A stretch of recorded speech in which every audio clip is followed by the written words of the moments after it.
Hello, you're here today watching The American Dream with Gisella Howe. I have our very nice guest here today. It's my favorite guy in the world. His name is Neil Howe. Hi Neil, how are you doing today? Hi Gisella. Isn't it nice to see you again? That's true. I mean, these moments are so fleeting for us to be together. Right.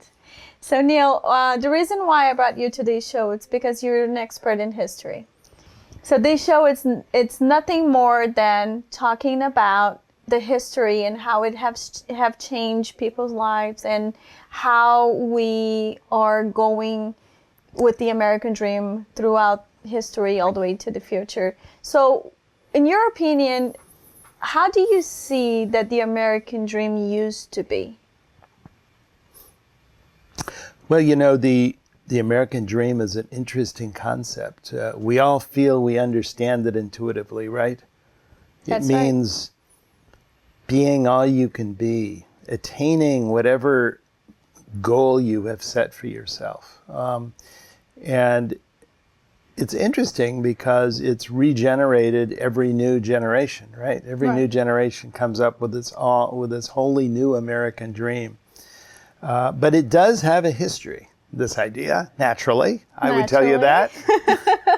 And the history goes back really to the very origin of America. I mean, the whole idea of, back in the 18th century, everyone who came here said this was a place where you could start over again and kind of create your own, no matter where you came from, whatever kind of autocratic regime or class or established church or, bloodline or aristocracy, you could start over again in America. And in fact, in the Founding Fathers, there's the whole idea of the pursuit of happiness, right, was kind of embedded into our Declaration of Independence and ultimately our Constitution. And successive waves of immigrants always brought that perspective. The actual term was coined just on the eve of World War I. It was actually it was coined in passing by Walter Lippmann, who was a big journalist at the time, and he wrote for a lot of fancy publications, like the New Republic when it started. But the big popularizer actually was a guy by the name of James Truslow Adams.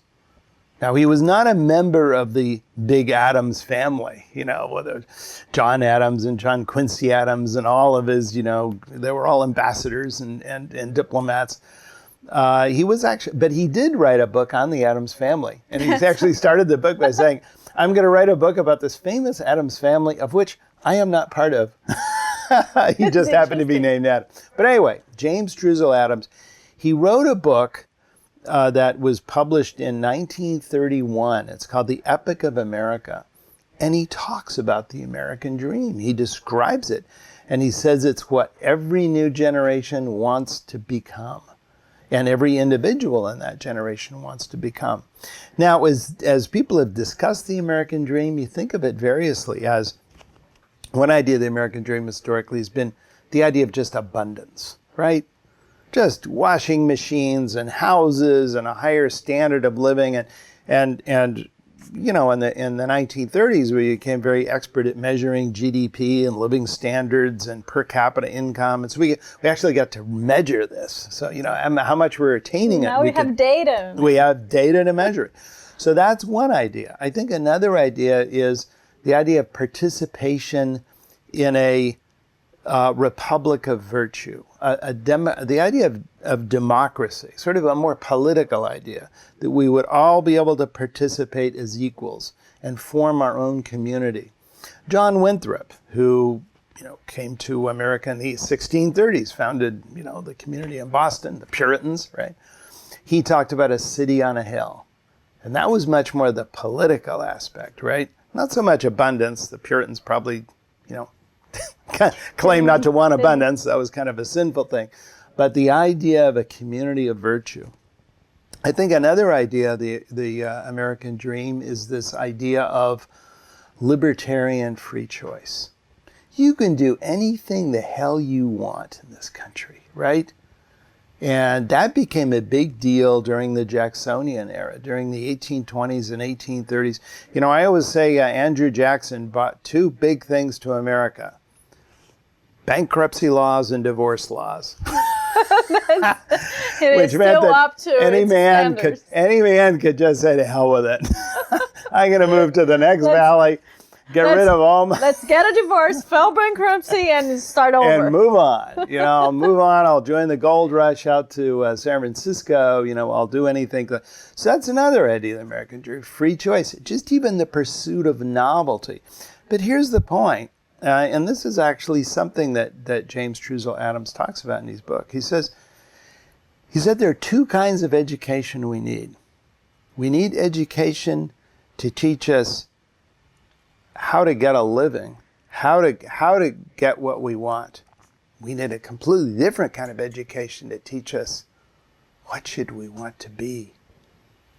Two very different things. And I think both of those ideas, what do I want to be? What's the best idea of myself? And then how do I fulfill it? And you know, a lot of people spend all their lives fulfilling an idea that they've never really reflected on, and maybe pretty vicious or pretty empty. I mean, we all know who they are. They're working for some of these big corporations. Yeah, right? Living the life. Living the life, but it's a life that's not authentic to them. Empty and meaningless. It's an empty, meaningless life. And they have these little metrics they tick off. So they have never thought about James Truesdell Adams, that second kind of education. What should I be? What is the best version of me? What is worth becoming? So many of us spend our lives just wanting to become whatever someone told us is the thing to become, right? That's right. Especially this generation now, you know, the homelanders stay at home, and then somebody said, oh, here's your phone, and they're like there, and then, oh, you're going to do this now, you're going to do that now, and then they become something someone told them to do. But it's so interesting to see that happening when, you know, I used to be outside until the lights were out, and then I know I had to go home, and let's see the difference now that these kids really, I don't think they have a dream. Can you comment on that? Do you think homelanders have a dream? They're a bit young to have a dream yet. You know, I look at homelanders, they're still kind of tweenagers. You know what I mean? Teenagers. You'll get a dream when you come of age. I think you really start thinking of a dream independently from your parents when you first leave home. And by the way, that's also the age at which, for the first time, you actually start thinking about generations. Because until you leave home, the fact that your parents are older and organizing all your life, it just seems like older people have all the power. You know, everything about your life is taken care of. It's really hard to understand your parents as being people like you are. You know, they too were shaped by history and their parents. It's very hard for kids to understand until they leave home. And then when they're at college, or maybe at their first job, they begin to think, wow, you know, my parents had the same issues that I did growing up. And they made some choices, some of them good, some of them bad, but they begin to see their parents differently as having their own particular location in history. And sometimes that leads them maybe not to be easier on mom and dad. You know, I can't blame mom and dad because they had their own issues, you know, and their own problems, their own constraints when they were coming of age. Martin Heidegger used to say that we're always just thrown into our own generation. We don't get to choose it. We don't get to choose where we're born, who our peers are, which country we're in. We're just thrown in. We just wake up and there we are. It's like an elevator. You just end up here, the door's open, get out. And you're out. And you don't know which floor it is, and you didn't get to choose which floor. And then you just have to cope, right? We all have to do that. But I think the great thing about the American dream is this idea that has so often been thought of as unique to America, that you can start over, you can shed all of the authoritarian stuff, all of the people who told you what have to be. They told you what kind of religion you had to belong to. They told you what class you were. They told you whether or not you were nobility or not. All of that stuff. And you could shape yourself. Now, interestingly, a number of other countries are actually talking about their own national dream. Xi Jinping in China. There's a big discussion now talking about the China dream. Now, I have no doubt that China being China and Uncle Xi being Uncle Xi, this is going to be a much more authoritarian dream. It's going to be much more a dream about how we as a society function. And a little bit less about the individual. It will be a real pursuit of freedom. Minus the happiness. Yeah. That's right. Higher freedom. Turning you into what you ought to know you ought to want to be. Yes. The totally opposite of the American dream. It's kind of look, I think, again, the American dream does have this idea of the Republic of Virtue. It does have the idea of people not just pursuing their desires like a drug addict. I mean, we can all have horrible desires, right? But bringing out our best self. And whenever you talk about bringing out your best self, sometimes that always merges into a somewhat more authoritarian idea. Well, someone maybe should tell you what your best self ought to be. Maybe you're not making very good choices, right? Right. So I think it's a spectrum. But I do think that just given historically what China is as a society, the Confucian ethic, the idea of shame and making sure you don't, you look good in the eyes of others and all that, I think there's no question that the China dream will have just a different feel from the American dream. Well, we'll cross that bridge when they get there, when they can actually really, put in American China. Well, many Chinese come to America or after they come stay in America because they're seduced by our idea of the American dream. Not many Americans go and live in China long term. In fact, you're never really accepted. And that's another idea I think that's unique to America, our national ethic, is that this is something Ronald Reagan used to say all the time. He used to say, to be a Frenchman, you got to be born in France. To be a German, you got to be born in Germany. To be a Japanese, you have to be born in Japan. But anyone can become an American. And that there's a universal idea to America that anyone, all they have to do is just decide to try it and come here. And you can join it. You can participate in it. Yeah, that is one of the most incredible things that as we travel through the world, we can see that we're a very unique, very absolutely unique country where we open our doors for everyone, and anything that you can bring with, we embrace it. We were able and very capable of learning from each other's experiences and why not say difficulties from other countries, and we embrace that, and we also fight for other countries. I think it's just so unique how America become a whole universal language of how to be human in a way, in a sense. I think that's right. And clearly, as we've seen recently all around the world, the kind of identitarian movement, people wanting to define their culture, wanting to put up walls, put up borders, and it's hit America too. It's hit the United States. We have a president now who wants to build a wall. Well, 20 years ago, everyone was tearing down walls. Now we're building them up. So this is a process of correction we go through historically. I still think that, walls or no walls, and whatever our immigration rules are, that America as a culture, as very few other societies are, there are a few other societies that have had a heritage of high immigration rates. Canada is one. Australia is one. High standard of living, high income societies that have a long heritage of welcoming people. But there are not many of them. And there's none of them with the same stature and power and the kind of longevity as America. I agree with that. And I think, if we will speak about the American dream in a much bigger way, I think the American dream changes every second of your life. You might want something, 2 minutes ago, then you see the change and that will really not work for you. It's someone that walk into your life kind of really changed the whole, shape and form of your American dream.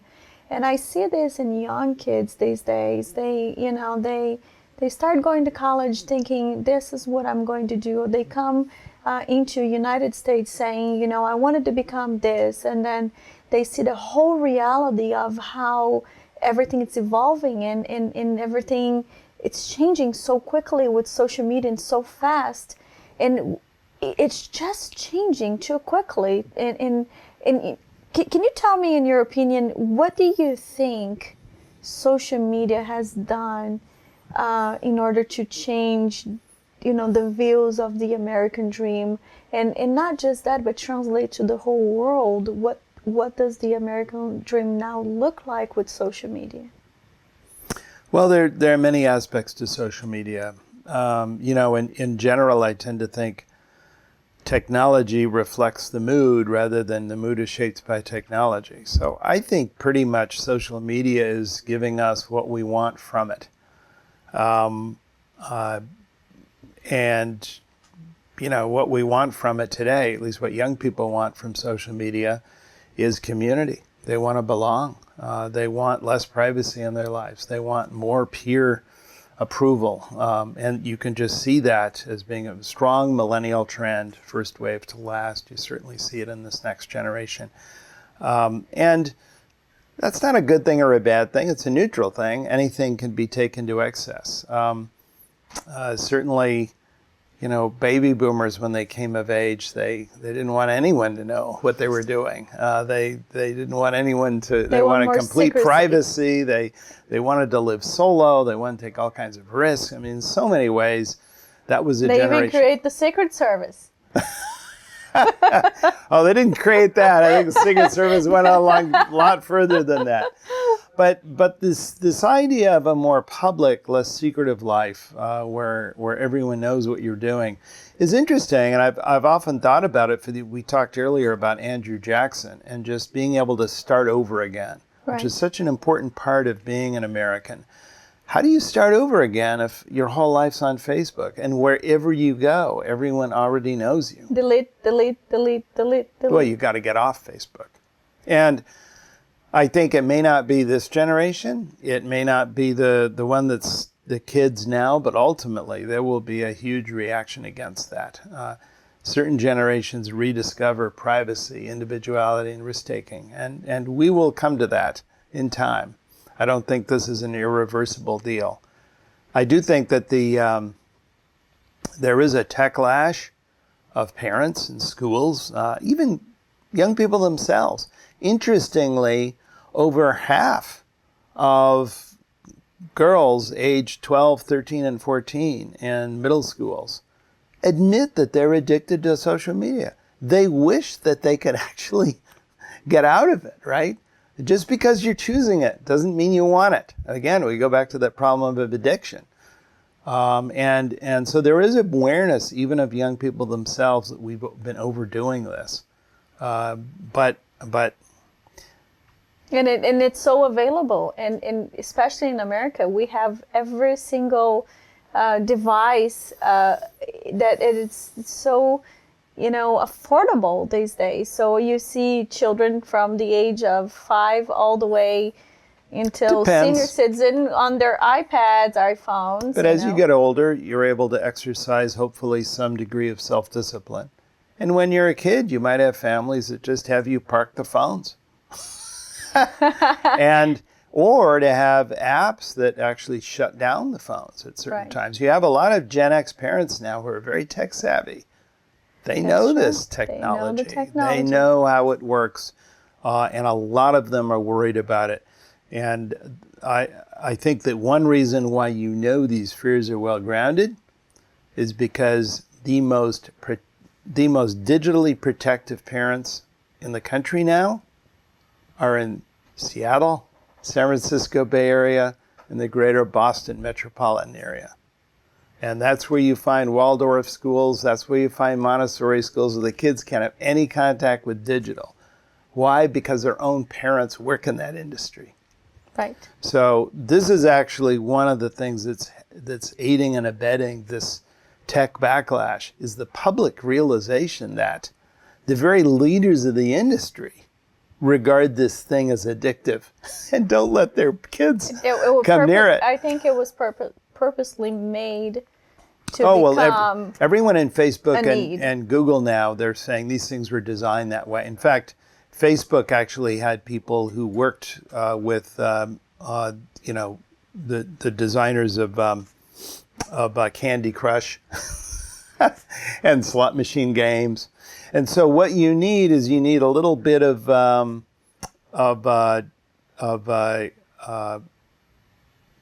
incentive. Well, dopamine, frankly, about every 30, 40 seconds. I mean, there is an optimal timing that leads to addiction, and this has all been thought through by these guys.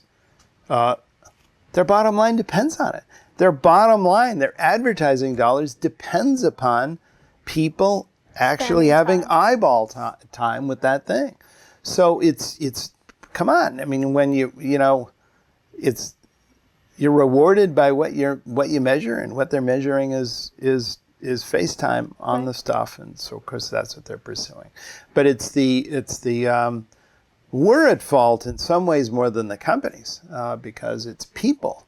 At least that's the American idea, is that we should be able to exercise our own self-discipline over our lives, and we should certainly be able to exercise discipline on behalf of our kids. Right.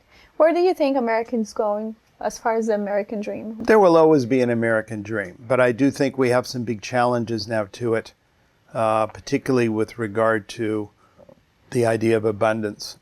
Living standards are really under threat. We've never seen such a high share of Americans doubt that the next generation will have a higher standard of living. And you can just see there's some great data by Raj Chetty at Harvard actually showing that if you go birth cohort by birth cohort, people born in certain years, that the share out earning their parents, which was, for people born in 1940, 90% of them out earn their parents. By the time you get to be born in 1960, it's maybe just slightly north of 50%. And today with millennials, particularly with millennial men, it's a minority. I mean, it's below 50. That's a problem, because America has always been able to offer this dynamic of ever-rising living standards. To go back to James Trussell Adams, remember that he wrote that book called The American Epic in 1931. Now that's tough timing for a book on making living standards better and better. That's the Great Depression was, spreading throughout America. America felt rudderless, and a year later we had an election, we had the New Deal, we had FDR, and Hoover left office in disgrace. But then later in the 30s, we picked up our faith again, and certainly revived hugely at the end of World War II. But I do think that is a threat. You have a lot of young adults today, enormous student debt. They're putting off marriage. They're putting off credit card debt. They're putting off buying houses. They're putting off everything in their lives, and they're wondering, how do I get from here to there? And how do I become that kind of independent person that my parents were so easily able to become at an early age? It will definitely take rebuilding. But I have a word of my producer that we are kind of going over the time. So, thank you. You have watched The American Dream with Gisella Howe. Appreciate your time, Neil. Thank you for being here. You're welcome.